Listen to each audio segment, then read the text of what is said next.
salut les amis ziar naa leen bu baax a baax dal leen ak jàmm ci seen podcast Wolof Tech bi leen di jox lépp lu jëm ci wàllu informatique ak nouvelle technologie maanaam xarala yu bees yi ci kàllaama wolof. alors 24 mars 2024 nag nekk date bu mag bu ñu tëtmal maanaam suba la ñuy amal élection présidentielle 2024 fii ci Sénégal Sénégal yépp nag war a wote tànn ki nga xamante ni moom moo war a nekk njiitu réew mi. élection présidentielle wala campagne électorale mooy dagaan baatu askan bi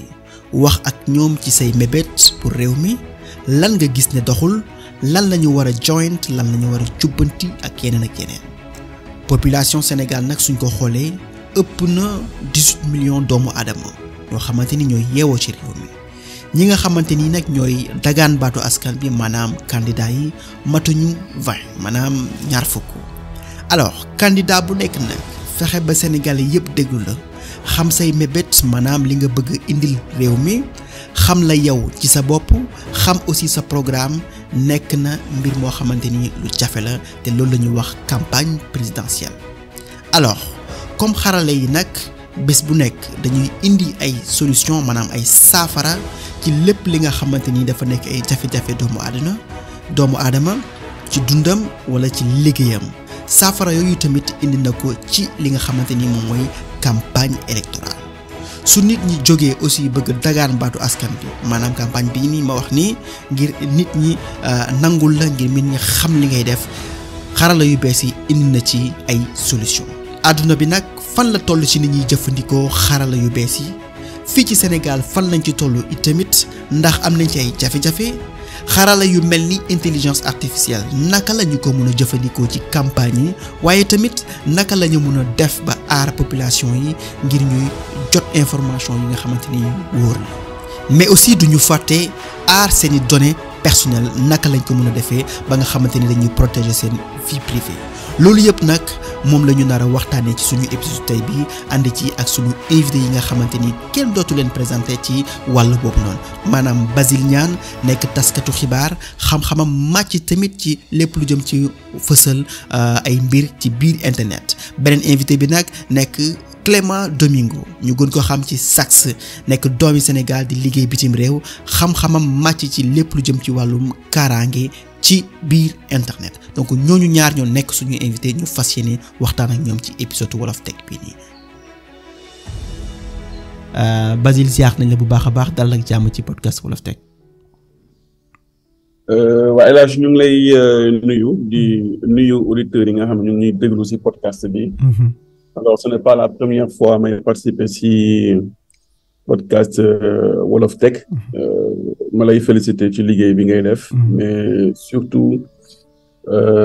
di la yokk maanaam di la gën a ñaax. pour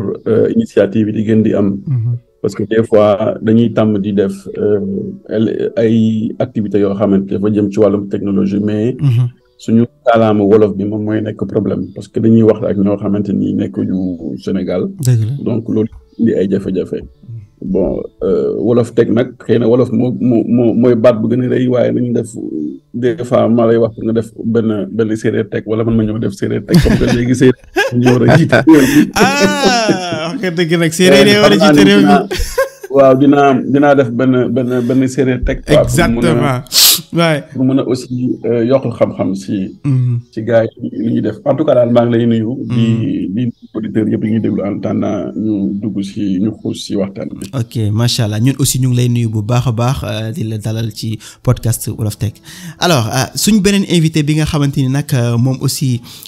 mu ngi ànd ak ñun tey ci journée bi nii mu ngi tudd Clément Domingo ñu gën ko xam ci Sax xam naa nag dinañu wax lan mooy Sax ci boppam parce que damay gis Sax mais xaw ma lan mooy Sax alors xam-xamam nag mu ngi màcc ci lépp lu jëm ci wàllum kaaraange ci biir internet alors léegi nag fàtt naa leen ko wax mais Basile dina présenté wu après sax moom tamit xam-xamam dafa màcc ci lépp lu jëm ci wàllum digital maanaam digital ak journaliste la aussi maanaam taskatu xibaar la alors Clément Domingo dalal ak jàmm ci podcast Wolof Tech. salaamaaleykum El Hadj salaamaaleykum Basile auditeurs yi tamit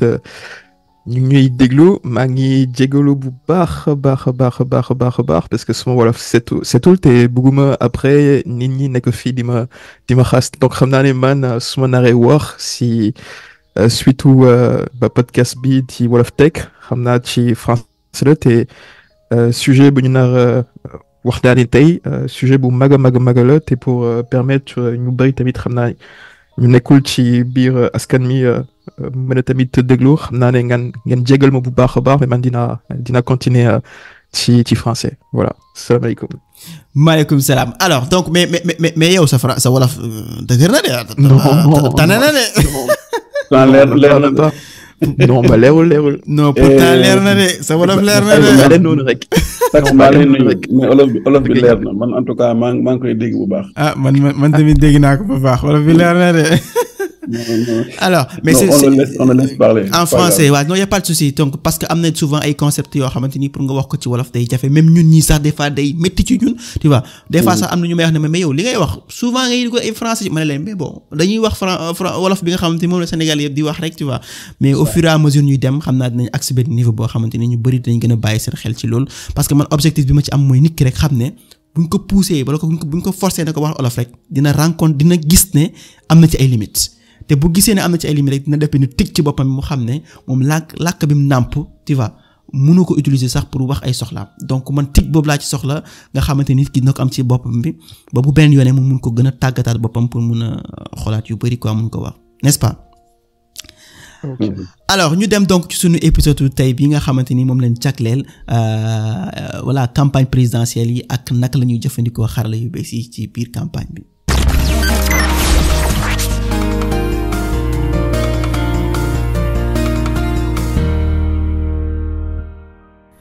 alors laata nag ñuy tàmbali émission bi comme ni ñu koy defee chaque fois dañuy permettre suñu invités yi ñoom aussi ñu mën a présenter wu rapidement wax ñu tuuti seen jaar-jaar parce que dafay baax tout le temps suñu auditeurs yi ñu xam ñan lañu invité ñu wax ñu tuuti seen jaar-jaar rek avant ñuy continuer alors Basile ma bàyyi la nga wax tuuti sa jaar-jaar présenter wu rapidement quelques minutes. waaw jërëjëf maa ngi lay gërëmaat encore di nuyu Sax bi nga xam ne moo ànd ak ñun. alors présentation nag des fois dama koy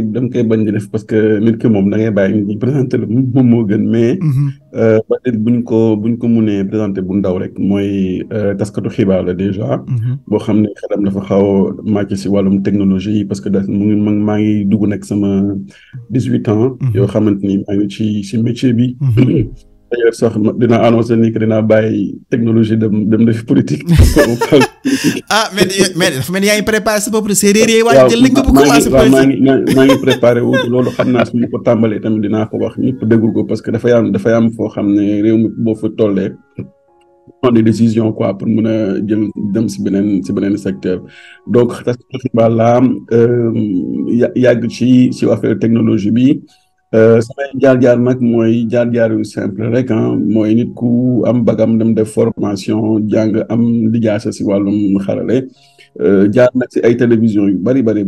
parce que def naa sama premier liggéey ma doon def c'était en 2006 je pense maa ngi rappelé wu bu may def première année formation journaliste laa commencé liggéey donc jóge si benn rajo bu ñuy wax Océan FM ànd ci woon ak samay grand yu tudd ay ñoom Samba Dialempa Badji des gens qui m'ont formé à la radio des El Hadj Ndiogou ñu di dégg nii ci RFM ak yooyu ñoom Makumba tout ça c'est des gens avec qui j'ai eu à collaborer en 2006 ñoo nekkoon ak bon j'ai fait un peu de 2STV après ma dem RTS bon ak l'émission Kinkeliba ba mu ñëpp xamee presque ci diggante bi nag ci laa lancé sama structure également di nekk média bu spécialisé wu ci wàllum xarala yu bees yi jógee foofu nag après def naa aussi après RTS def naa aussi TFM animé foofu benn émission ci wàllum xarala yu bees yi donc foofu pour ma résumer ko rek après nag nekk ci ay liggéey tamit yoo xam ne ñu ngi koy def surtout côté politique. ok di ak ay politiciens yu bari ci wàllum digital ci wàllum xarala yu bees yi également. macha allah di conseiller. donc si yooyu laay gën a nekk léegi nii sax quoi tey nag bon comme ni nga ko xamee man maay responsable plateforme d'information boobu ñuy wax. social network boo xamee nekkatul léegi plateforme sax uniquement parce que dañ ci yokk ay yeneen services yoo xam ne ci wàllum audiovisuel la. donc réaliser ay vidéo di ay documentaire di dafay kii yu bari ci suuf ngir daal xali li nga xam ne ci moo ànd ak ci wàllum technologie bi pour gàttal rek bañ a guddal donc benn séeréer bu ndaw la rek. non même pas. non mais non après ñu bëgg a nekk leneen. non léegi si tey kenn dootul wax séeréer di ci teg sax loo xamante ni tegginewul. te man li ma si jaaxal rek séeréer yaa ngi bëgg dugg rek gars yi séeréer yi bëgg commencer politique loolu moo ma si jaaxal. déedéet bul fàtte nag premier président bi nag c'était un séeréer. oui wax nga dëgg ça c'est vrai. ça c'est vrai ont toujours été mais bon c'est une façon de. non je vois comprendre naa. macha allah mu doon ñoom ñëpp ay borom xam-xam lañu. yàlla ñu yàlla daal. amiin ñu gën a pousse. amiin tam bi jox leen xam-xam. amiin xam naa loolu moo am solo. amiin non Sénégal pays bu neex la quoi franchement on est gâté. alors ñu dem ci suñu deuxième invité bi bàyyi ko moom mu présenté wu tuuti wax ñu rapidement ci jaar-jaaram avant ñu dugg ci émission bi alors Clément Sax. ok très rapidement man booy Sicap la judo Sicap la yaro après nag ma dem defi samay étude bitim réew bi parce que amuñu woon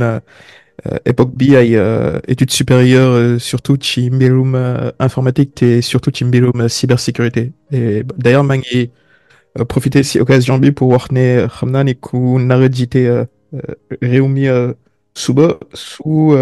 investirewul ci ay vraiment informatique ba dina jafe mais nag tey si lu may def damay accompagner ay entreprises yu bari ci biir vraiment dans le monde si ay cybersécurité si ay intelligence artificielle si lu ñuy déglu ci rajo yi si télé yi si réseaux sociaux yi muy cyberattaque di ndax jéem a expliquer nit ñi simplement lan mooy cybersécurité nañ lañ nar a def pour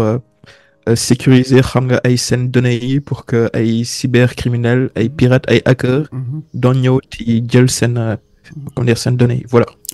ok machallah merci beaucoup Sax mais Sax fan la jógee lan mooy Sax. bàyyil mu sedd parce que affaire boobu mënu ma ko expliquer fii quoi. non waaye jafe-jafe kon baa ñu dugg ci frigo bi kon ah. exactement. ok ça marche allez donc ñu dem directement donc ci suñu épisode tey bii waxtaan ci li nga xamante ni moo ñu fi indi tey maanaam algorithme yi ak élection présidentielle yi naka la ko candidat yi di jëfandikoo est-ce que ñu ngi koy jëfandikoo pleinement buñ ci xool tamit mu àdduna fi mu ci toll aussi ñun fan lañ ci toll donc ñu dem directement ci suñu épisode boobu noonu ak seen podcast Wolof Tech. alors Sénégal nag depuis je pense bu ma juumee ngeen corriger ma Basile Sénégal je pense que nag depuis 1978 ñoo ngi organiser ay élections yoo xamante ni ay candidats yu bëri ñoo ci bokk maanaam ñooy jongante ngir jël bopp réew mi alors lu jiitu nag 1978 comme ni nga ko waxee rek voilà amuloon ay candidats yu bëri donc benn parti moo fi nekkoon donc amutoon jongante alors donc 18 ans après maanaam vers 1996 internet commencé fës Sénégal donc mën nañu wax ne élection l'an 2000 yi ba léegi ñoo ngi dëkk ak internet alors est-ce que nag ñu ngi jëfandikoo internet boobu ak outils digitaux yi wala ak xarala yu bees duñu mën en général ci suñu campagne électorale yi c'est-à-dire question bi nga xamante ni moom laa njëkk bëgg a poser Basile mooy que ne naka ngay évaluer tey Sénégal ci ni muy jëfandikoo xarala yu bees yi saa su nekk ci campagne électorale yi bon depuis bu yàgg nag ak tey jii nii. waaw El Hadj maa ngi lay remercier di la jaajëfal ci question boobu bu am solo parce que ñun ñi nga xam ni ay ndaw lañu di xool lépp lu jëm ci wàllum xarala yu bees yi. évolution bi nga def noonu maanaam bu ñu commencé def élection bu fu ñu toll mën nañu ne sax 2000 lañu war a wax affaire xarala parce que. atum 2096 97 ba 2000 foofu la ñu commencé vraiment utiliser li nga xamante ne mooy xarala waaye 2000 boo ko xoolee 2000 ba 2019 ba fu ñu nekk ni am évolution bu mag bu ñu remarqué ci wàllum xarala maanaam digital bi si élection yi au début gars yi xamuñ ko woon ndànk-ndànk lañ doon def maanaam fekk réseaux sociaux yi ñëwul ay site internet la woon avant ça mobile bi la ñu doon jël di envoyer ay message ak yooyu noonu mais tey fu ñu toll atum 2024 bi dafa si man mooy élection bu gën a neex ci élection yi waaw ci man mooy élection bu gën a neex lu tax bu gën a neex déjà c'est la première fois dans l'histoire du Sénégal ñu am ay candidats yu dem ba 20 donc boo amee loo xam ne dafa bari day xumb comme disent les wolof day xumb mais tamit day jaxasoo day neex mais day métti métti boobu nag ci la xarala yu bees yi am apport bu ñu indi pour faciliter yeneen métti yi mën ko wàññi maanaam tey élection yi boo jëlee 19 candidats yi fi nekk ñoom ñëpp ils ont utilisé ce qu'on appelle le digital pour pouvoir faire leur campagne donc loolu déjà c'est un très bon point ci point boobu sax laay des boo defee remarque bi au début politiciens dafa doon garder ses idées les politiciens gardaient toujours leurs idées maanaam seen programme doo mos a gis politicien mu génne programme am def ko ci internet et xoolal conception boobu dafa changer donc ça veut dire que nit ñi màgg nañu ci wàllum xalaat jëmale ko ci xarala yu bees yi tey nit ñi jeunes yi yu fi nekk comme ay boo xoolee ñu judd ay 2000 ba 2024 am nañu 24 ans ay mag lañu ñoom ñooy gën a def ay confrontation léegi ci wàllum programme donc tey ñu bëri dinañuy voter suba mais vote boobu lu koy influencer mooy xarala yu bees yi ñuy jël programme yooyu ñu jël daal di ko comparaître pour xool nit ku nekk lu génnee donc loolu c'est assez important ci wàllum maturité politique au Sénégal donc candidat yëpp gën nañu seen programme électeurs yi nga xam ne ñoom ñoo war a dem voter suba xool nañ côté loolu yëpp grâce au digital téléphone bi internet bi donc loolu lu am solo loo xam ne ñi di déglu war nañ ci bàyyi xel ci maturité boobu bu ñu am ci wàllum élection ak digital mais lu ma ci gën a gis encore mooy candidat yi dañoo léegi yeewu ci digital bi maanaam dañu am conscience bu apport bi nga xamante ni digital mu ngi koy def ci wàllum waxtaan bi wàllum communication parce que boo xoolee 19 yi c'était pas facile nag nga xool 19 nit ku nekk nga xool lu muy def mais dans l'ensemble tu sens que am na benn professionnalisme bu ñëw les gens se sont équipés maanaam jël ay équipes yoo xamante ni ay jeunes lañu liggéey ci wàllum digital jël tamit li nga xamante ni mooy créativité ba ngay gis ci affiche yi ci photo yi ci publication yi loolu yëpp ay xeetu point la yoo xam ni au début nit ñi dafa ko woon importance waaye tey candidat boo gis mu ngi xool lan mooy réputation candidat boo gis def na li nga xam ni moom mooy ay live ci ay meeting et tout bon exemple bu ñuy gën a joxe sax comme que dañuy wax réseaux sociaux yi am na ñoo xamante ni nekkuñu ay politiciens mais dugal nañu seen loxo ci digital bi ngir jàppale politiciens yi du bëri ci Twitter exemple boo xoolee benn Mountaga tey lu muy def ci ay jël ay vidéo fii kay jël fële ay kii donc loolu di wane ni que nit ñi dañoo yeewu te au-delà de ça sax digital bi ak politique bi dafa tax nit ñi xale yi les jeunes la population gën a intéressé aussi politique man sama exemple c'est la première fois élection yi ci laa soog a jël la constitution du Sénégal lire ko mu jeex jàng les lois loo xamante ni mosuma ko xalaat dinaa wax def lu tax ma def ko dama bëgg a yokk sama xam-xam te loolu digital bi moo ko def discussion yi am ci réseaux sociaux yi partage yi waxtaan loolu yëpp mooy wane ni que tey jii am na benn jéego bu mag boo xamante ni def nañ ko ci wàllum élection yi. Voilà. Machallah. Non, mais je pense que li nga wax noonu am na solo trop déjà nee nga campagne bi neex na xomb na bëri na affaire mais tamit jaxasoo na alors jaxasoo boobu yëpp nag comme ni nga ko waxee ci introduction bi rek nouvelle technologie à chaque fois lu lëj rek mun na ci indi ay saafara ba nga xamante ni dinañ mën a voilà def lépp normalement alors li nga xamante ni nag aussi bëgg naa ñu dem fa aussi damay dem ci Clément mu am benn affaire bu mu ñu wax moom tamit quoi mooy sama benn question bi mooy tey gis nañ ne élection ni muy doxee ci àdduna bi d'habitude même pas Sénégal sax quoi maintenant ci pays développés yi lu ci mel ni ay États-Unis ak yenn pays européens yi ak yu demee noonu gis nañ xarala yu bees yi dayoo bi mu fa am maanaam évolution bu mag moo fa am ba sax dañ koy utiliser ci benn anam boo xamante ni dafa jékki tayo boo xamante ni sax xel mënutoon ko xalaat alors technologie yooyu nga xamante ni dañ koy utiliser ci monde bi ci laa bëggoon Clément nga ñëwal ñu ci après ñu door a dem nag commencé dugg ci biir Sénégal lan ak lan lañ fiy def gën a xóotal alors Clément est-ce que mën nga ñu wax quels sont les principaux outils technologiques yi nga xamante ni moom la ñu utiliser en général dans les campagnes présidentielles au niveau mondial et dans quelle mesure ces outils-là peuvent-ils influencer la dynamique de la campagne des campagnes présidentielles d'une manière générale? am na tey ay outils comment dire yu bëri donc ma ngeen jégal ma une fois de plus mais dina non mën nga dem en français je pense ouais. Et tout à l'heure, Basile disait quelque chose de très important. Et moi, je pense qu'aujourd'hui, si tu ne fais pas du digital dans ta campagne présidentielle, ni nga koy waxee bokkati parce que tey am nañ suñu maam suñu yaay suñu papa yi ñëpp a ngi ci biir réseaux sociaux yi. Aujourd'hui, il n'y a pas une personne, que ce soit spécifiquement au Sénégal, en Afrique de l'Ouest et particulièrement au Sénégal, qui n'est pas sur TikTok, qui n'est pas sur Facebook, qui n'est pas à regarder vraiment les lives, qui n'est pas vraiment à être sur Snap. Et je pense qu'aujourd'hui que tous les candidats doivent vraiment rentrer, prendre un peu en compte ces nouveaux outils, ces nouveaux canaux-là pour toucher un maximum de population. Et quand on regarde un peu aujourd'hui ce qui se fait dans le monde et spécifiquement en Amérique, spécifiquement en Europe, on se rend compte que là-bas, ils sont vraiment à un autre niveau. Tellement ils utilisent la technologie, tellement ils utilisent le digital, et d'ailleurs ça se ressent. Je vais prendre deux exemples qui sont très parlants. Le premier exemple, peut-être que vous avez entendu parler de ça, ça se passe en 2017. 2017, pour rappel, on a les élections présidentielles aux États-Unis, donc avec les deux principaux rivaux qui s'affrontaient à l'époque, c'était Donald Trump d'un côté et Hillary Clinton de l'autre. Jusqu'ici, tous les sondages classiques, donc au niveau de la population, tout le monde pensait que c'était Hillary Clinton qui allait passer.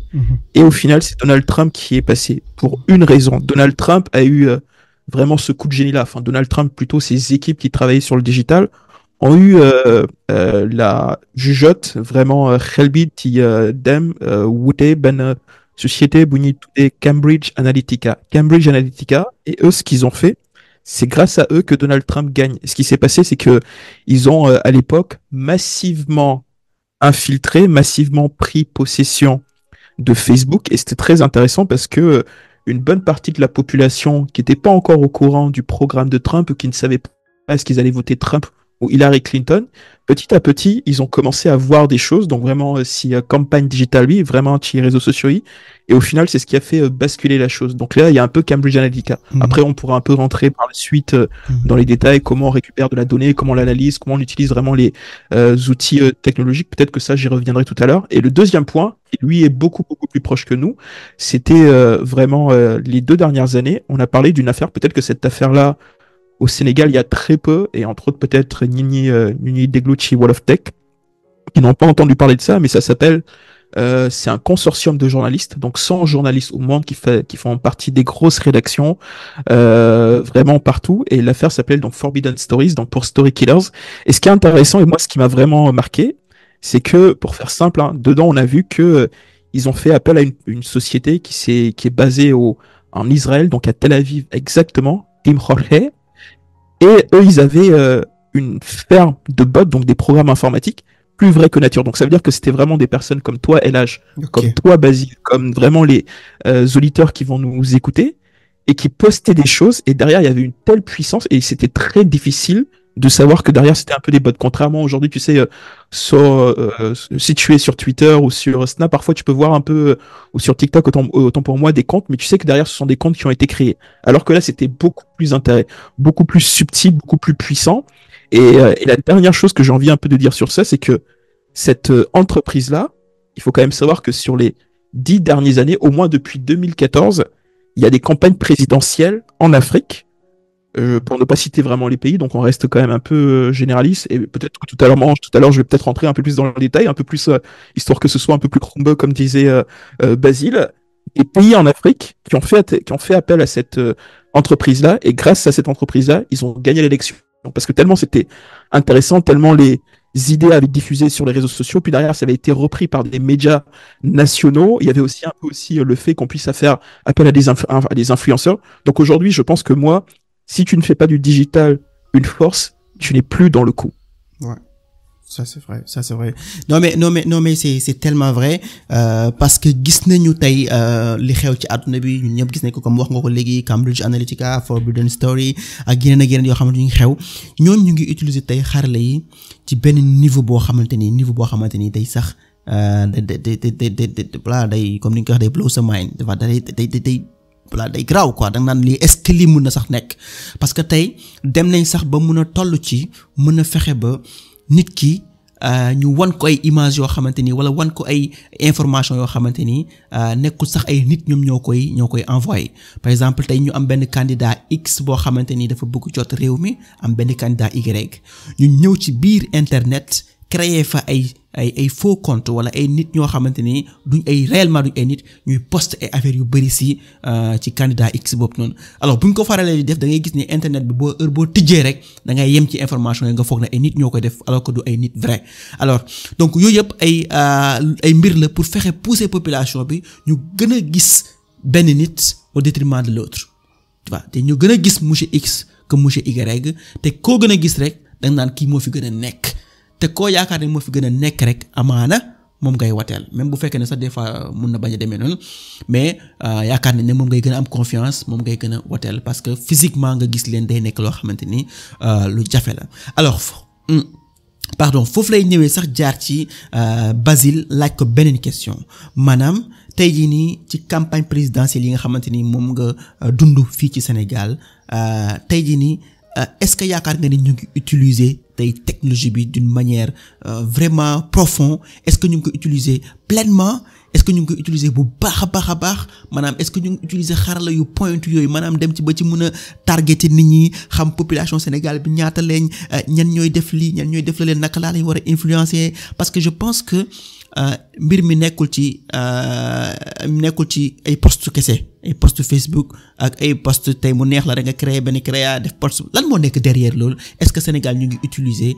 technologie yu xarala yooyu bu baax a baax comme niñ ko waa Cambridge Analytica defee wala comme Forbidden Story ok waaw El Hadj loolu am solo la parce que aussi tamit il faut nga xool lii fi nga nekk dëkk bi fi nga nekk lu ñu am si wàllum technologie ak lu ñu amul Sénégal tey États-Unis du Sénégal du Russie du Sénégal donc il faut que ñu tamit ñu mën a encadrer loolu xam ñun évolution bu ñu am ci wàllum technologie utiliser digital bi ci élection yi c'était une bonne chose am na évolution bu mag a mag comme ni mu ko waxee mais nag technologie yi du ñu benn parce que Sénégal boo xoolee donte ñuy wax affaire technologie mais tamit bu ñu fàtte nii que boo xoolee plus de 80% ñu bari ñu ngi fi de la population jànguñu jàng bu xaw a sori noonu nit ñi dañoo jël un peu boo xoolee la carte du Sénégal ñi nga xamante ñoom ñoo jàng seen xel yi màcc ci wàllum technologie bëriwul par rapport ak population bi loolu buñ koy fàtte parce que loolu chaque fois dama koy wax si su may intervenir Sénégal rëy na rëy boo xam ni dafa am lu bari aussi lu des loolu xam naa si fii dañ koy wax sax si wàllum internet accès bi cherté bi ak yooyu yëpp dafa am yoo xam ne dañ ko war a jël en compte balaa ñu sori mais au-delà de ça boo xoolee évolution rek technologie bi au Sénégal bu ñuy egsi tey sax ñu wax 5G ça veut dire que am na ay jéego yu mag yoo xamante ni gis nañ ko si technologie ñu ko utiliser si wàllum politique bi nag aussi et am na une évolution bi mooy lan mooy tey jii au-delà de ce que tous les candidats ont eu à faire maanaam jël réseaux sociaux plateforme et cetera ñu def ko ci loolu mooy le minimum ci wàllum communication parce que communication candidat bu ne da nga war a am communication digitale pour se faire voir maintenant nag si on tire un peu les ficelles on saura que am na leneen loo xamante ni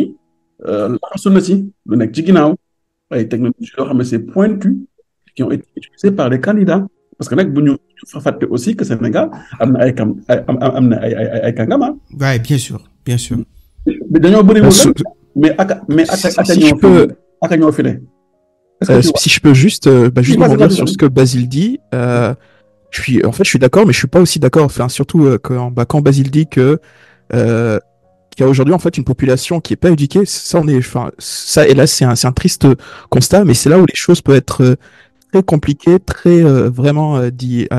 andi ay jafe-jafe pour type de population yooyu. Je vais prendre un exemple. Donc imagine tey xam nañu tey suñu maam yi suñu papa yi ñu nekk dëkk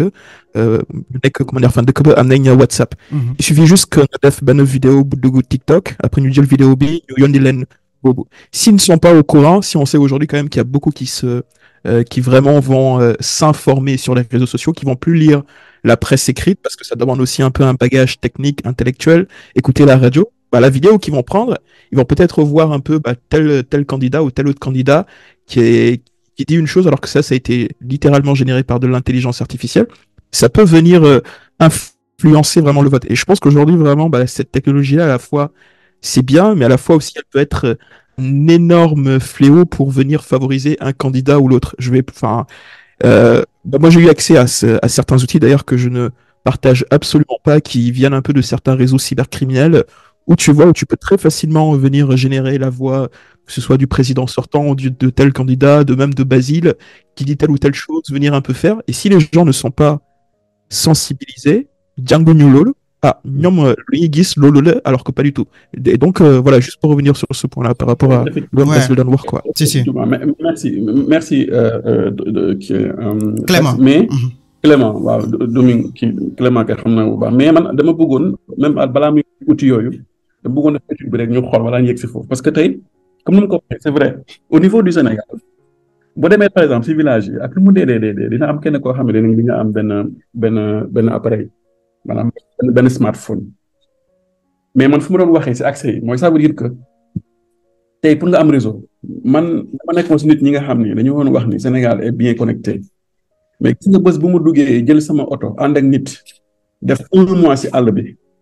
nga xam ni que Sénégal am na lu bëri lu des ci wàllum xarala yu bees yi accès à l'internet c'est un grand défi aujourd'hui même en 2024 loolu ku may dégg dina xam lan lay wax mais bu nekkee nag yow déplacé ci biir réew mi munoo xam loolu mais Clément dañ ko waxee tey jii boo xoolee presque village yu bëri ñu ngi commencé di utiliser li nga xamante ni moom mooy mobile boobu noonu tey sa yaay sax da ngay toog sa maam nekk foofu mu woo la ne dama bëgg nga jënd ma benn téléphone mais téléphone boo xamante ni bu am WhatsApp la lay njëkk a wax donc foofu am na benn apport benn outil digital bu présent boo xam ne nit ñi mën nañ ko utiliser pour cibler ay nit ñu ngi dugg nag ci technologie carrément pour mën a dugg ci yenn affaires yu xaw a difficile parce que bu mu wax cibler mooy Clément tey mën naa am possibilité ñi am Facebook am WhatsApp boo xoolee ñoom ñaar ñu presque ñoo bokk loolu gis nañu technologie nuñ ko mën a defee facilement parce que bu ñu waxee Sénégal que WhatsApp day changer c'est Facebook day changer c'est CGU mooy condition d'utilisation bi mooy autant gars yëpp dañoo tiitoon ñi di wax ni non damay génn WhatsApp yeeg damay génn kii ñi dem installer ay signal ñi dem installer ay Telegram mais à la fin ñoom ñëpp ñëwaat parce que foofu les gens n'avaient pas un peu bien compris moom moo tax nag wàllum jàng technologie am solo parce que bu Facebook waxee day changer ay CGU yi am si WhatsApp mais Facebook moom WhatsApp def na ko bu yàgg tey boo defee WhatsApp business sa numéro bi nekk WhatsApp moom moo nekk si Facebook bi dañ lay wax est-ce que sax mënoo def ay publicité au niveau de Facebook donc ils ont fait ça depuis longtemps suñu données yeeg nañ ko def nañ ko bu yàgg mais ñun bon on n'a pas vu venir mais loolu yëpp c'était juste une parenthèse pour te dire qu'aujourd'hui tey outils yi nga xamante ni moom la ñu am nekk na loo xam ni ça a permis vraiment de valoriser la visibilité des candidats mais maa ngi doon wax ni sànq Sénégal dafa am ay kàngam yu bëri nag donte bi taxute dama noonu mais am na ay kàngam yu mag yoo xam ni mën nañu def lu bari comme luy xew ci États-Unis du kii peut-être nag doole bi du yem parce que Sénégal bëriwul ci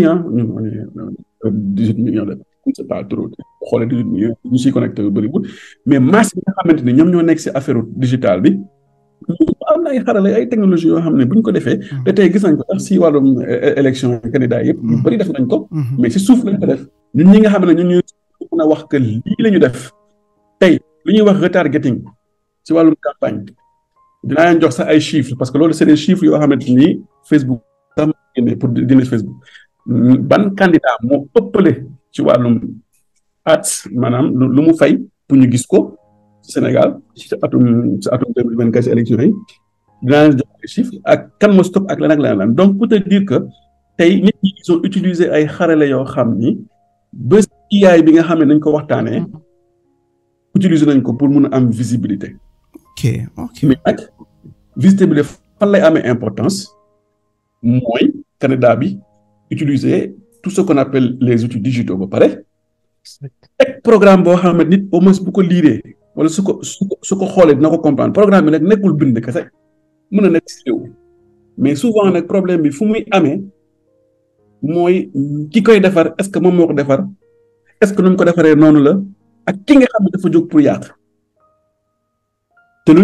ñu gën a gis si biir élection yi mooy ñu jóg pour yàq aussi bëri na. waaw si. c'est une bataille digitale. Fake news yi bëri na trop. Premier exemple bu gën a leer démb rek ñëpp gis nañu ko. ci aliment wu PDS ci Diomaye wala Amadou Ba. Qui dit la vérité? Qui ment? Ah ouais? loolu c'est une manipulation. Ah oui. C'est vrai que man jaxase sama bopp parce que tantôt dégg naa ñu ne mu ngi ci kële après ma déggaat ne mu ngi ci kee. boobu moo gën a tuuti si wàllum fake news yi nga xam ne am nañ ko si élection yi. beneen bu gën a bu gàtte rek Seneweb démb rek génn barki démb je pense. Ils ont sorti un communiqué boo xamante ni des gens ont dit oui Diomaye va xawma lan éliminer les confréries au niveau du Sénégal avec un bon montage et tout tu vois. Et aujourd'hui jël leen le compte Twitter de Karim Wade. Ku mës a gis Karim Wade wax physiquement. C'est sur son compte. C'est pas. Non. doy na waar. waaw dama bëgg a pousse nit ñi rek ñu xalaat tuuti parce que tey waxtaan ci ay communiqué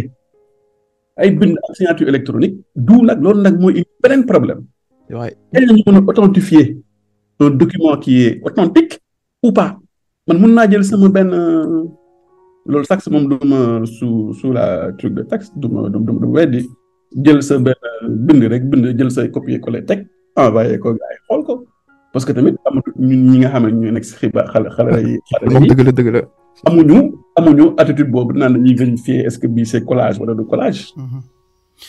mais alors Basile est-ce que nekkul ne tey jii nii parce que est-ce que nekkul ne tey jii nii foofu la ñu war a xoolee gën a xoolee expertise borom xam-xam yi nekk Sénégal c'est-à-dire ci kaaraange gi dinañ ci wax sax ci point boobu ci kanam tuuti mais aussi bi ci li ñuy def c'est-à-dire wax nga tantôt que ne ci suuf am na affaire yi ñuy def man nag dama xaw a sopp nag man dama sopp ci mbirum technologie tu vois alors man li may bëgg xam mooy est-ce que tey au-delà de man li may gis rek ci internet bi wala au-delà ci li may gis ci plateforme réseaux sociaux yi lu ci mel ni Facebook lu ci mel ni Instagram damay gis ay vidéos yu rafet damay gis ay posts mais est-ce que derrière tey campagne yi équipe ñi yor campagne électorale yi am nañ ay machine derrière yuy mun a analyser données yi di def ay analyse prédictive di def ay targeting di def ay affaires loolu moom jarul nga yeggali question bi. ouais am na fi amaat na fi. macha allah donc c'est bien. politique expérience la c'est-à-dire que dafa am lu ñuy wax full am lu ñuy wax digital bi dafa am première partie mooy fi nga xam ne mooy visibilité li ngay def mooy le minimum maanaam tu as tous tes supports nga def ko et cetera. mais ci biir gis nañu ce qui s'est passé dans les autres pays moo tax ma ne la fii dafa am ñoo xam ne ñoo xarañ mais dañoo noppi politique donnée moo koy def donnée. exact. politique donnée moo ko yor ay waj wax ju bëri bi yëpp ma nga du loolu gis nga politique au-delà du digital bu ñuy def gis nga digital boo amee donnée rek mën nga xam même au niveau des parrainages nit ñi ñoo bëri wax rek mais gis nga boo xoolee côté donnée boo xooloon nu ñu koy defee rek. nga jàll facilement sans pour autant nga sonn ci yenn affaire yi parce que yooyu yëpp ay données la donc bu nag aussi dugg ci yenn kii. non mais xam naa man dina en fait dinaa mos a def benn genre deep dive boobu noonu.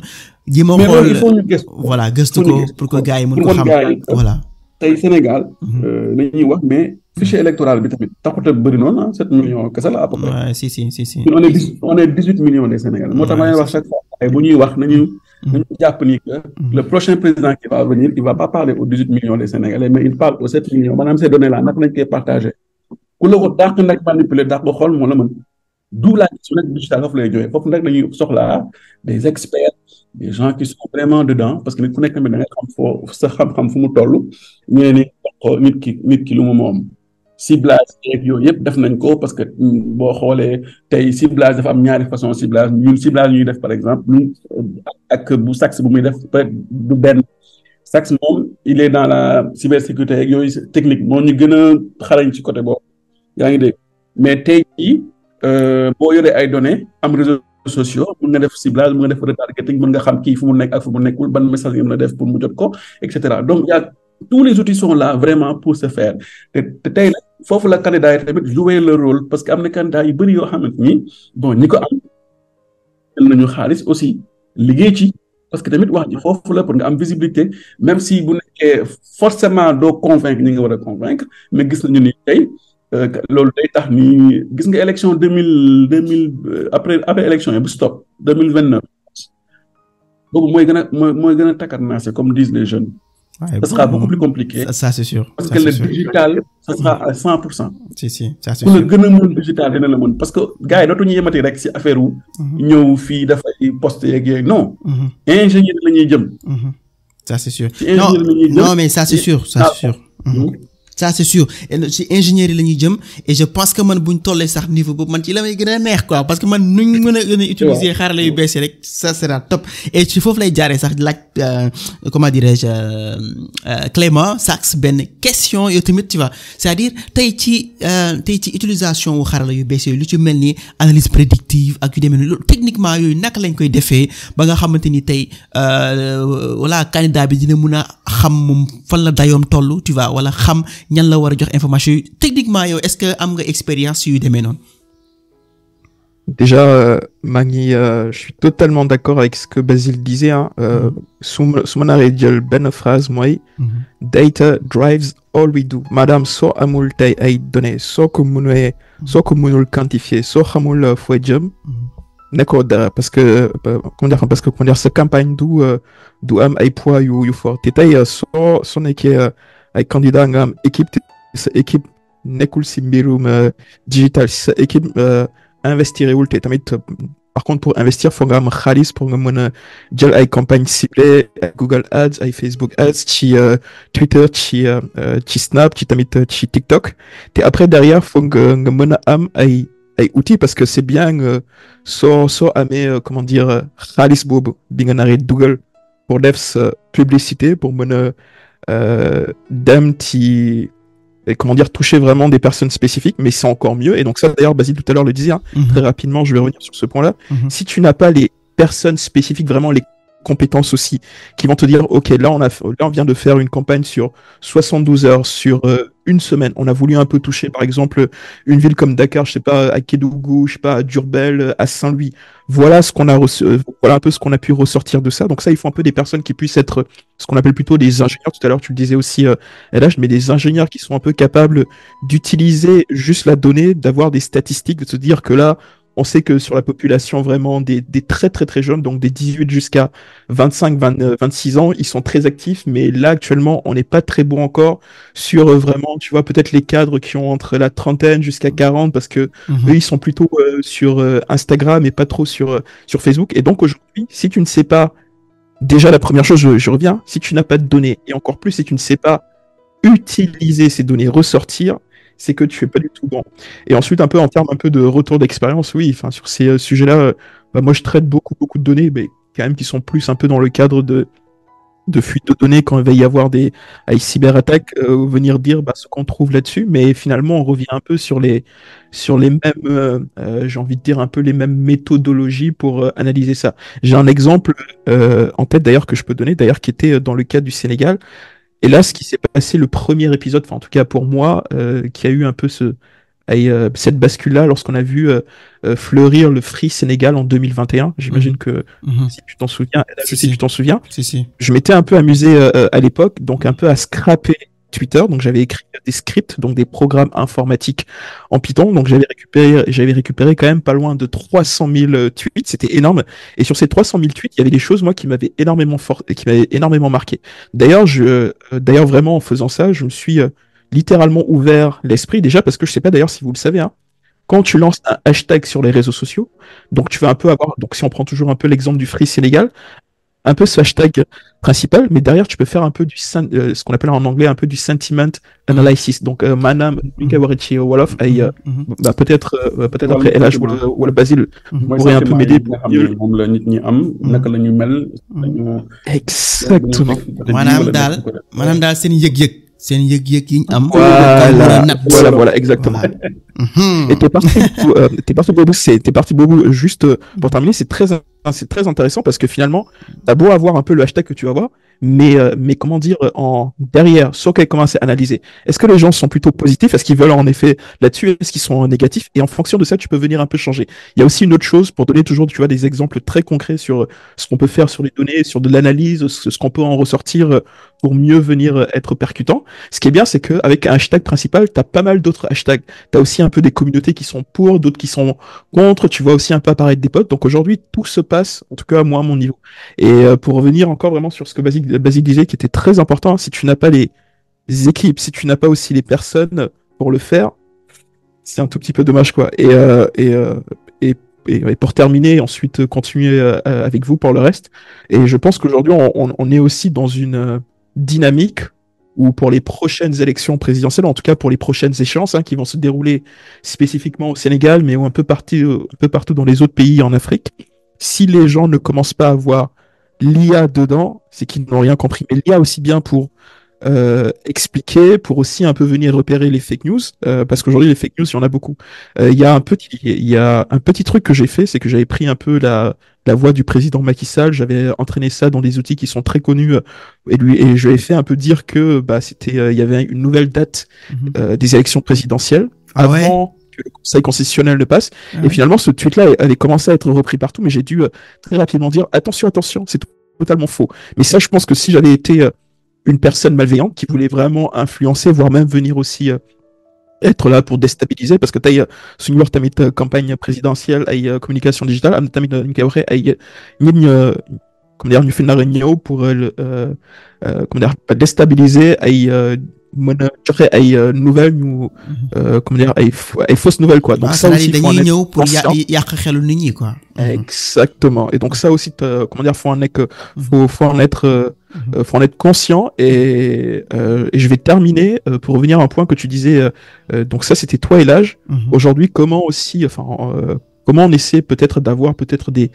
experts qui vont expliquer ça, parce que on se le dise, les gens ils s'en foutent. Seen yoon nekku ci suñu gisee ay vidéo xamal yu nice ak ay photo yooyu ñoom pour ñoom vraiment comme dire dëgg la, quoi. Donc te soo amul ay nit ñu mën a ñëw après ci ginnaaw ne attention vidéo bi ngeen gis wala audio bi ngeen dégg musul nekk. Si te parti boobu balaa muy jeexal. moo tax dañ wax gën a ñaax nit ñi surtout suñuy yaay ak suñuy papa, parce que dafa am génération. boo xam alors boobu donc yéen a ngi dugg ci question fake news. kon bàyyi ah non c'est bon mun nga àggale, mais damay wax comme auditeurs yi mën a comprendre que ñu ngi basculer, ñu ngi dugg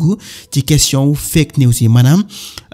information yi nga xamante ni yéen a ngi koy jot ci seen téléphone yi wala ci seen ordinateur yi wala ci YouTube bi ak whatever fu mu munti doon, te information yooyu du dëgg.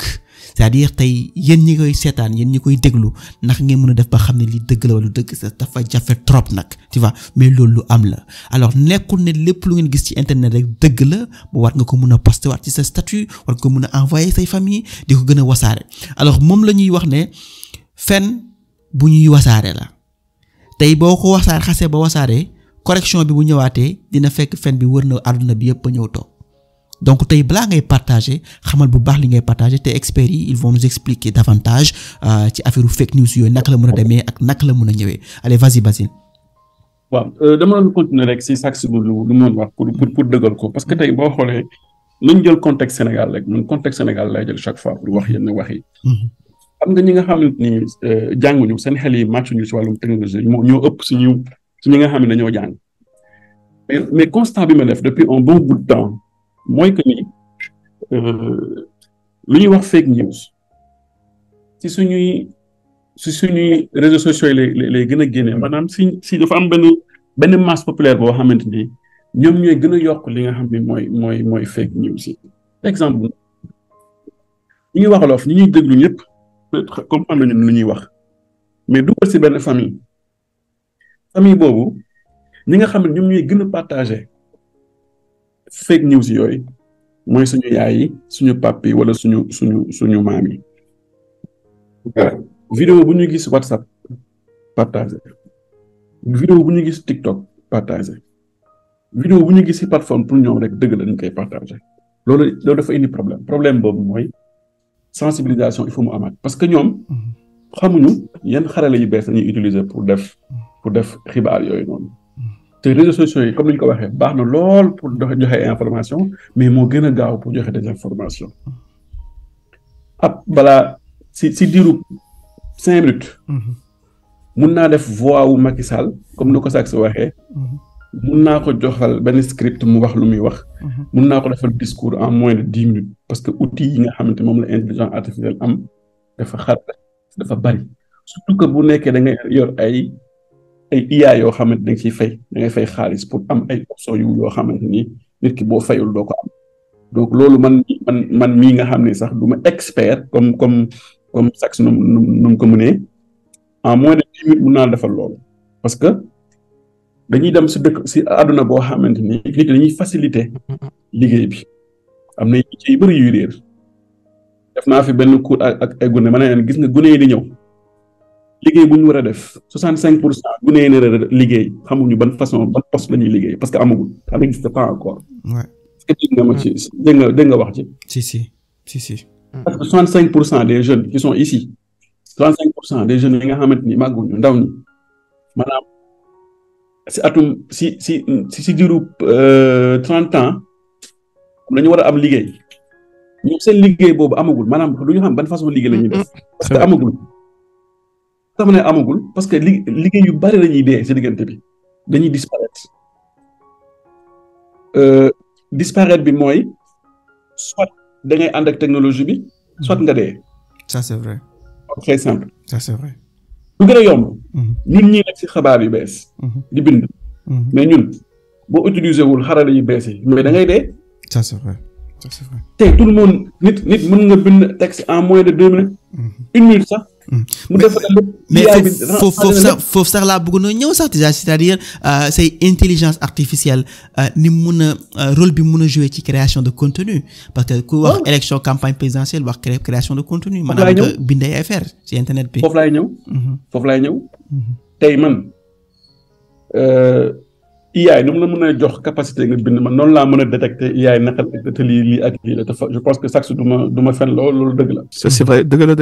lépp loo bind man boo ma ko joxee mën naa la wax est-ce que lii nit moo ko bind wala nit bind ko loolu dama koy détecter automatiquement donc yooyu peut-être ñun yàlla mën nañu tuuti rek ñu def ay gëstu yu ndaw di laaj nit ñi di xam pour ñu def ko te boo xoolee élection yi aussi IA bi joue un rôle extraordinaire les équipes de com yu digital bi tamit ils ont utilisé l'IA mais dañ ko utiliser comme façon simple maanaam ils ont pas utilisé des outils assez compliqués pour le faire bon parce que yu bëri tamit cette mission dafa am fu muy yem quoi dafa am foo xam ni mënoo fa yegg parce que ku nekk da ngay am sa mission ak personnes yi nga xam ne ñoom ñooy nécessaire pour nga mën a def sa campagne mais quant à l'IA tout ce qui est création de contenu on l'a vu parce que tey mën naa defal benn discours en moins de 5 minutes donc tu peux faire des discours des posts des réseaux sociaux vraiment loolu moom ñëpp xam nañ ko maintenant le travail ça serait sur comment parce que dañoo toll ci jamono boo xamante waxatuñu utiliser réseaux sociaux rek ak IA xam lu ñuy wax naka lañu mën a waxtaanee ak ki nga xam ni moom mooy ku bees ku nekk ci ñun muy intelligence artificielle naka la ñu war a waxee machine moomu defal ma lii de telle sorte que ku ko xool xam ne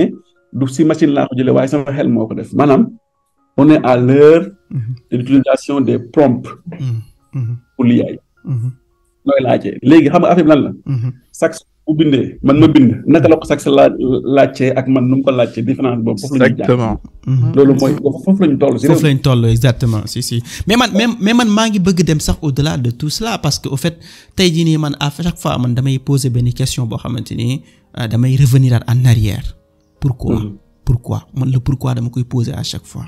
c'est-à-dire tey jii nii su ma gisee intelligence artificielle tey ak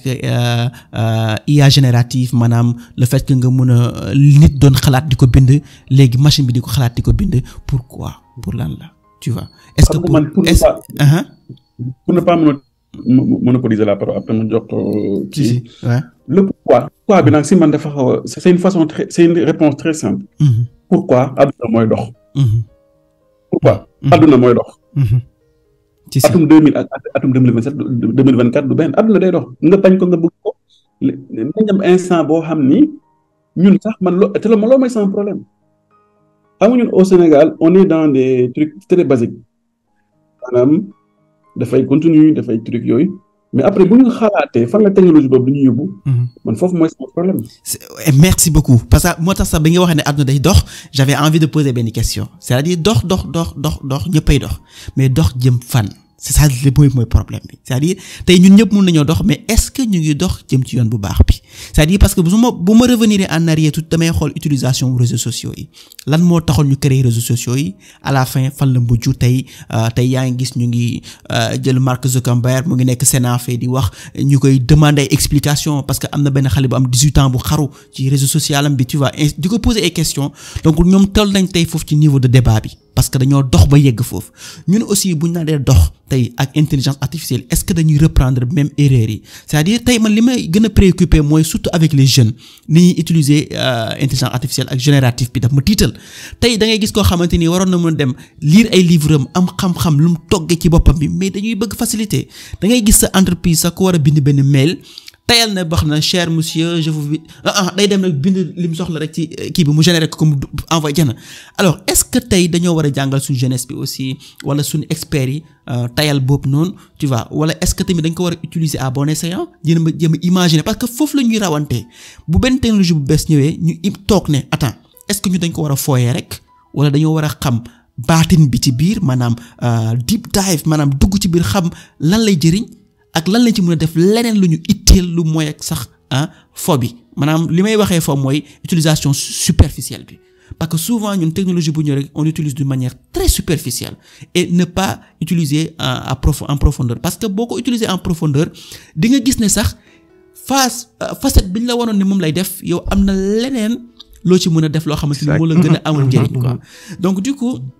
moo tax des fois damay poser souvent ces genres de questions là et voilà et j'ai même envie de poser à Sax tey jii nii question boobu noonu pour xam exactement est-ce que ñu ngi utiliser technologie boobu à bon escient ak aussi voilà genre demee noonu quoi lan nga ci xalaat. et bah jërëjëf pour question bi xam naa ne dinaa tàmbale après ma bàyyi Basile mu mottali samay wax. ma ngeen baal ma de mais dinaa fi wax xam naa lu nar a nakari ay nit yu bari mais xam naa ne tey mbir Afrique te mbir Sénégal spécifiquement gars yi xamuñu nu ñuy utiliser IA proprement parler ok ma expliqué wu tey soo naree wax affaire yu intelligence artificielle nga jël bépp personne boo mën a juste dem gis nga ne ko lan mooy intelligence artificielle première réponse am xam naa ne nit boobu daf lay wax man ChatGPT laa si xam alors que ChatGPT du intelligence artificielle mën nga ci def lu bëri mais sauf que tey gars yi xamuñu mu aussi bien suñuy gouvernement yi aussi bien ñu nekk ci entreprise yi xamuñu nu ñuy utiliser intelligence artificielle. dinaa jël deux exemples pour expliquer loolu. Premier exemple c'est que tey suñu wax intelligence artificielle faut que gars yi xam ne on se base si lu ñuy wax LLM mooy large language model mooy maanaam ay quantité yu bëri ay données ngay am après nga si ñëw entraîner ay algorithmes pour avoir quelque chose soo koy poser question mu mun a nekk comme une espèce ay assistant personnel mais très puissant. Sauf que les gens n'ont pas ça et d'ailleurs ça pose un peu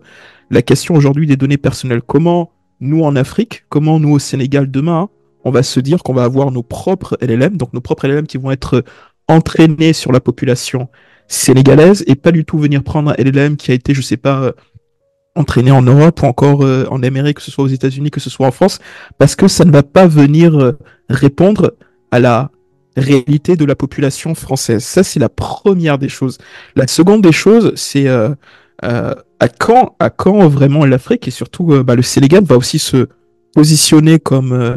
un précurseur mooy maanaam muy jiite affaire yi ci mbiru intelligence artificielle parce que man je suis totalement convaincu que avec intelligence artificielle l'Afrique te le Sénégal mën nañ rattraper suñuy retard technologique te suñu retard tamit tuuti ci mbirum IA su ma naree jël beneen exemple pour expliquer ko il y a quelques semaines de ça mbir Europe gars yi foofu voté nañ ci commission européenne bi benn affaire benn document benn texte bu tudd IA Act boobu nag mooy ñëw wax simplement pour comment dire entreprise européenne yi nu ñu naree def IA nu ñu naree def pour mieux se protéger mieux nekk compétitive ci bitiw vraiment on est adduna bi et ñun ci si on doit aussi vraiment être compétitif, se dire, bah, avec l'IA, on a vraiment cette possibilité de le faire. On peut s'y faire, quoi. Et pour terminer, Basile disait quelque chose de très vrai. Aujourd'hui, d'ici vraiment la fin de cette décennie, donc 2030,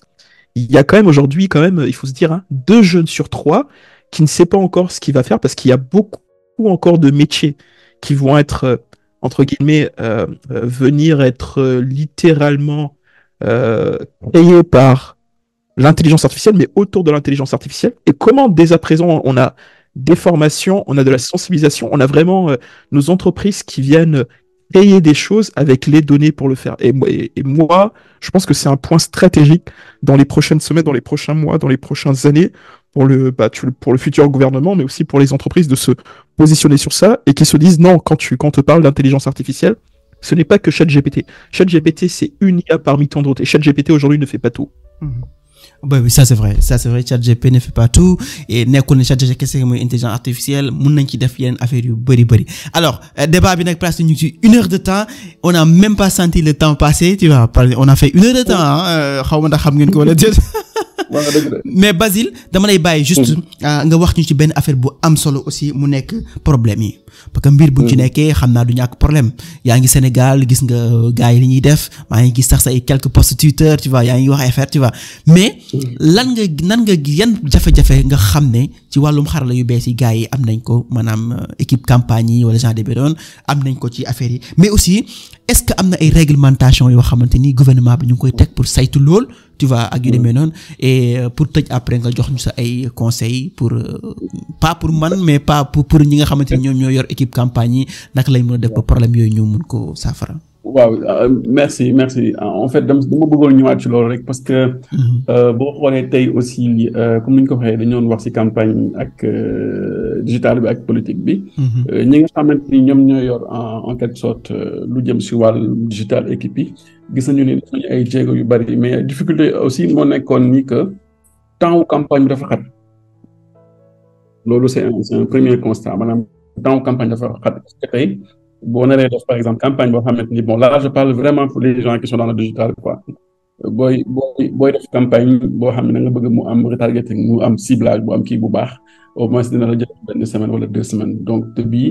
boo xoolee c'est juste 2 semaines quoi donc bu ñu mënoon am yooyu tamit am na ay difficultés yu bëri yoo xamante ni gis nañ ko si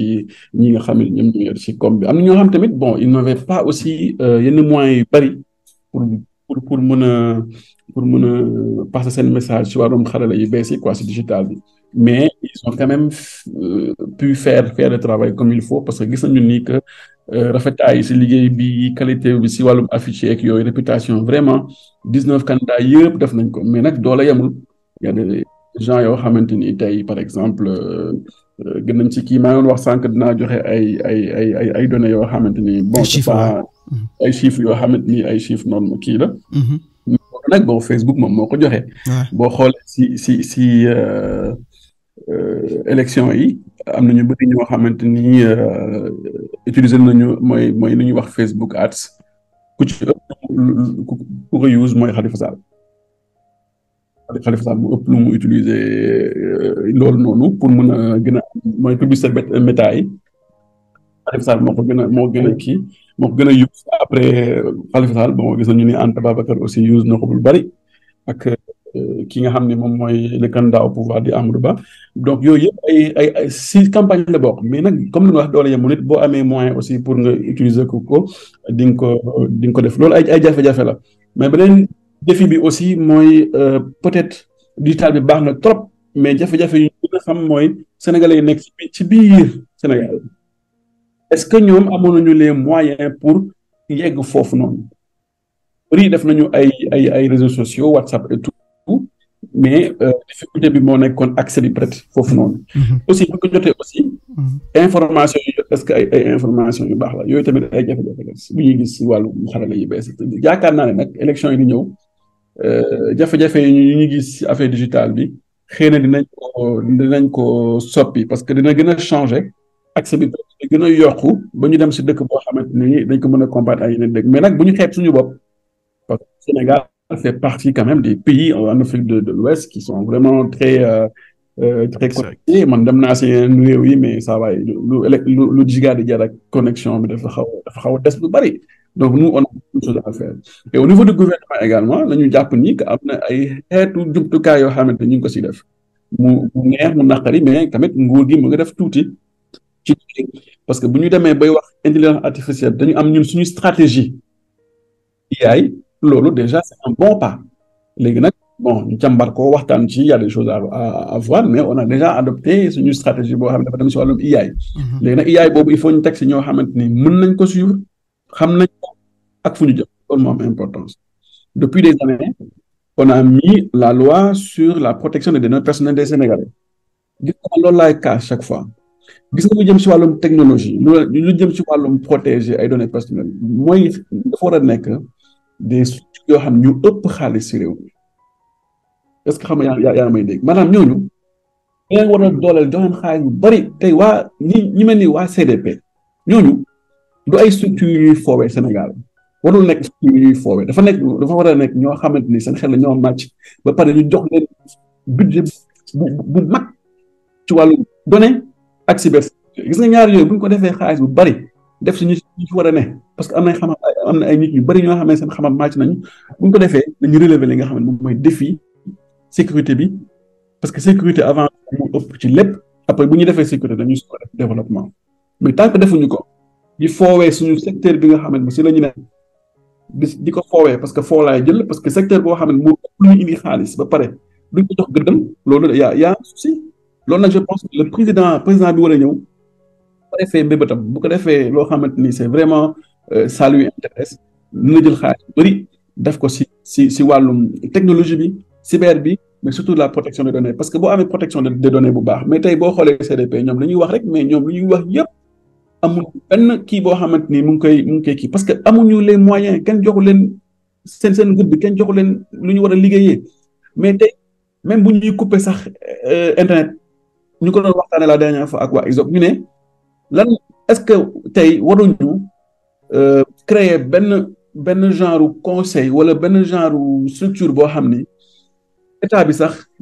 dama ne bu demee bay couper parce que loolu c'est pas sax un langage état warul couper mais bu demee bay couper ñu def ko comme un conseil constitutionnel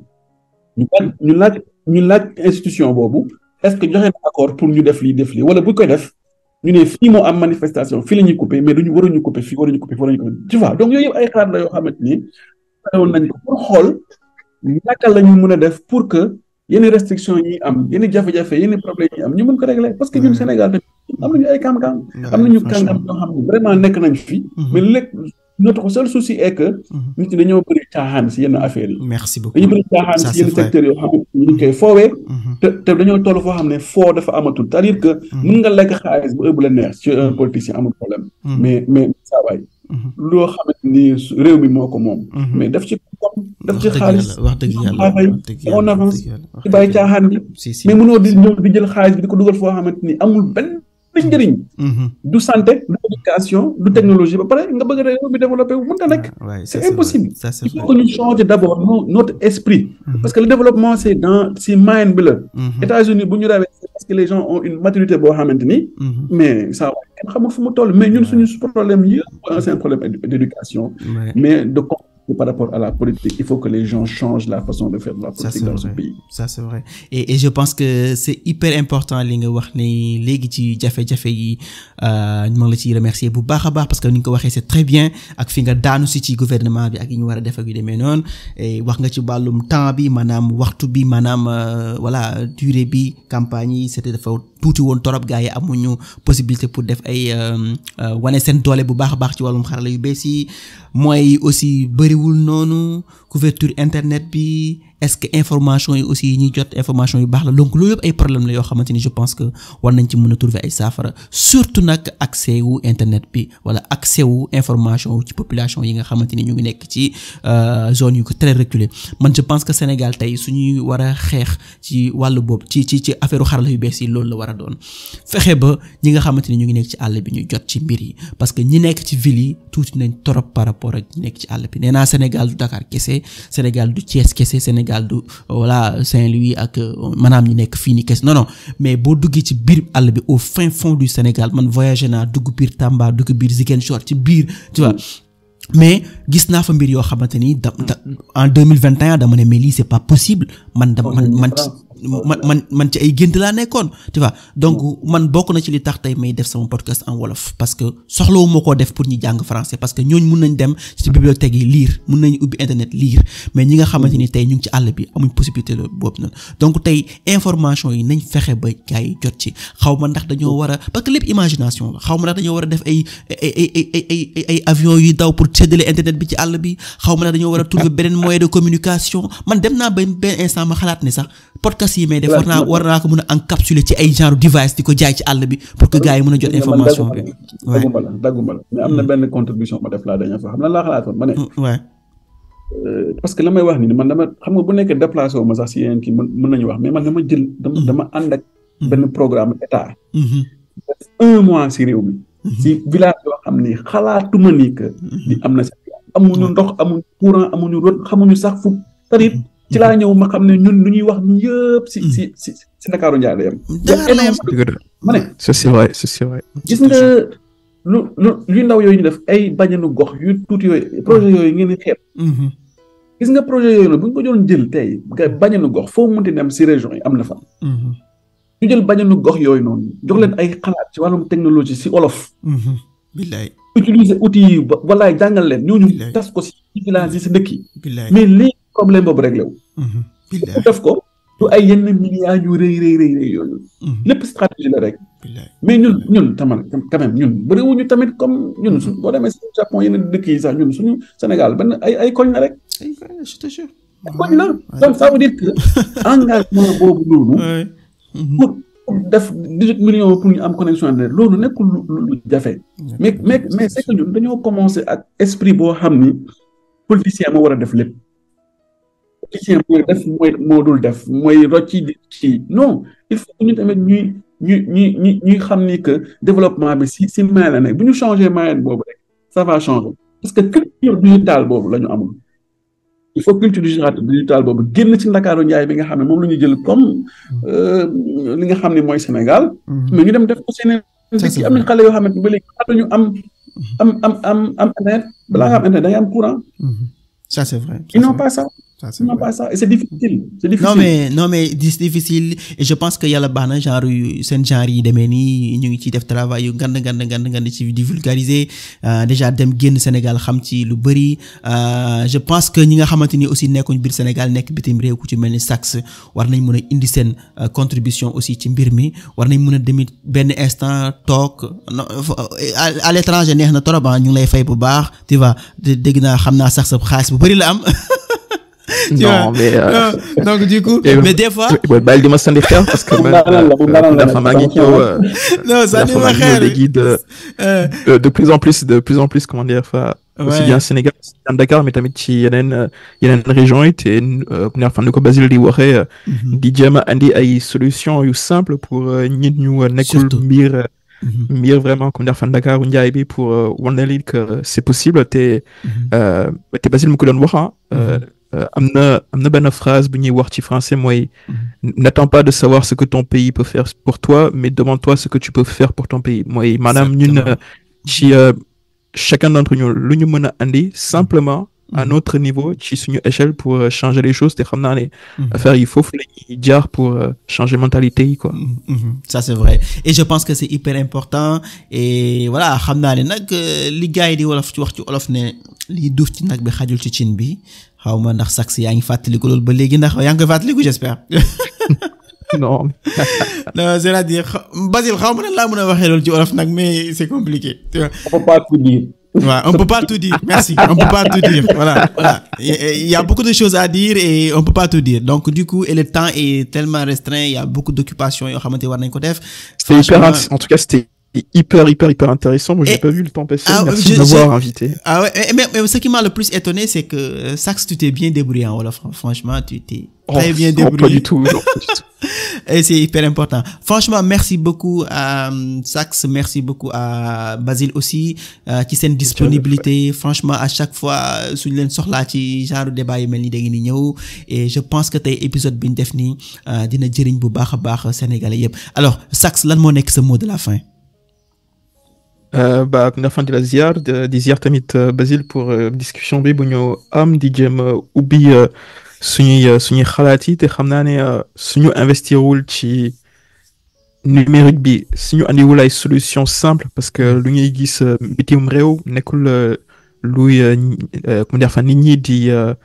dund quoi donc foog ñu andi ay solution simple pour que ñu mën a nekk benn puissance tamit numérique parce que ci Afrique de l'Ouest ci Afrique de manière générale à chaque fois suñu naree wax Sénégal la ñuy wax donc comment dire que l'on soit à la hauteur des attentes vraiment des ce que les gens pensent de nous quoi mooy nekkoon vraiment samay xalaat ak sama dernier mot. Ok, merci beaucoup Sax. Et Basile, lan moo nekk sa mot de la fin waa ñu tëj ci épisode bi. Mot de la fin mooy comme que si wàllum politique la doon wax ak xarala yu bees yi. mooy ñu gën a yokk rek li nga xamante ni moom mooy liggéey bi ñu jëmal ci wàllum politique. Pour que nit ñi mën a gën a comprendre ni que tey digital dafa am lu am solo pour non seulement politiciens yi mais aussi pour ndaw ñi nga xam ni ñoom ñoo ko soxal parce que tamit il faut que ñu investir ci loolu ci sensibilisation ci culture numérique dafa am solo waaye tamit ñu investir ci wàllum désinformation bi parce que ñu ngi jëm si ay at yoo xamante ni réew boo xamante ni amoo ay pas-pas ay jumtukaay yoo xam ne mën nga protéger sa bopp wala mënoo xeex ci lu jëm si wàllum technologie di nga am problème foofu la réew mi toog waaw Sénégal nag ñu ngi def ay jéego mais maa ngi ñaan ñëpp ñi nga xam ne ñoom ñoo nekk ci secteur bi ñi nekk ay spécialiste domaine bu mu mënti nekk ñu indi seen apport ñëpp ñu jàpp ci parce que ñun wax rek la ñu mën ñun duñu ay techniciens yeeg yooyu dañuy wax joxe lu ñu xam ñëpp defee noonu je pense que réew mi dina dem ci kanam parce que Sénégal ñu ko ëpp xam-xam si Afrique bëriwul on a tout ce qu'il faut pour développer ce pays c'est juste que il manque des engagements yoo xamante ni war def par rapport au développement pour que suñu réew mi mën a taxaw mën a jëm donc maa ngi jaajëfal ñëpp dina jaajëfal yow mi sa liggéey bi rafet na trop parce que wax wolof ci wàllum technologie lu am solo la te loolu day wane ni que amuñu complexe aussi wax lu ñu nàmp donc loolu dafa am solo ci wàllum xarala yu bees pour ñu mën a gën a avancer sur parce que nit ki seetlu nañ loolu sax c'est scientifiquement prouvé xale yi nga xamante ni ñoom ñoo jàng wolof nga jàngal leen teg ci wolof ci la ñu gën a mokkal que si làkk boo xamante ni ñoom jànguñu ko c'est waaw donc tey boo jël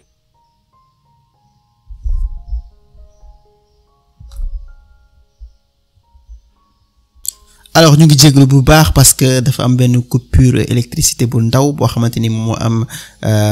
ci à mon niveau ci man la fii nii moo tax ba mënuñ loon àggali jokkoo bi ñu doon def ak comment dirais-je ak Basile Niane pour que mu terminer wax mot de la fin mi donc du coup mais ñu ngi koy remercier bu baax presque on avait déjà tout dit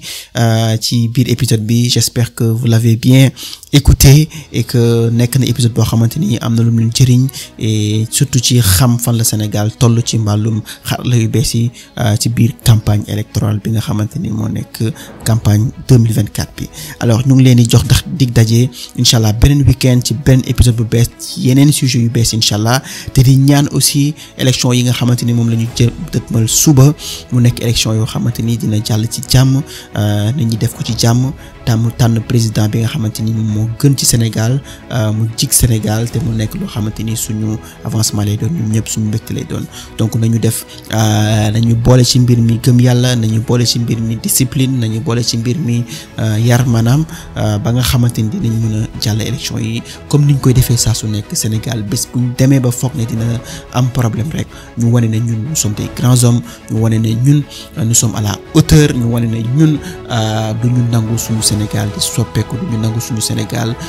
ñu koy dëkkale fu mu dëkkul mais à chaque fois rek dañuy génn foo xamante ni ñëpp dañ ciy jaaxle parce que c'est le Sénégal parce que suñu maam yi liggéey nañ ko fi parce que aussi nekk na réew boo xamante ni exemplaire la fii ci Sénégal fii ci Afrique mais aussi ci monde entier donc merci beaucoup à tous les auditeurs ba beneen yoon incha allah ciao ciao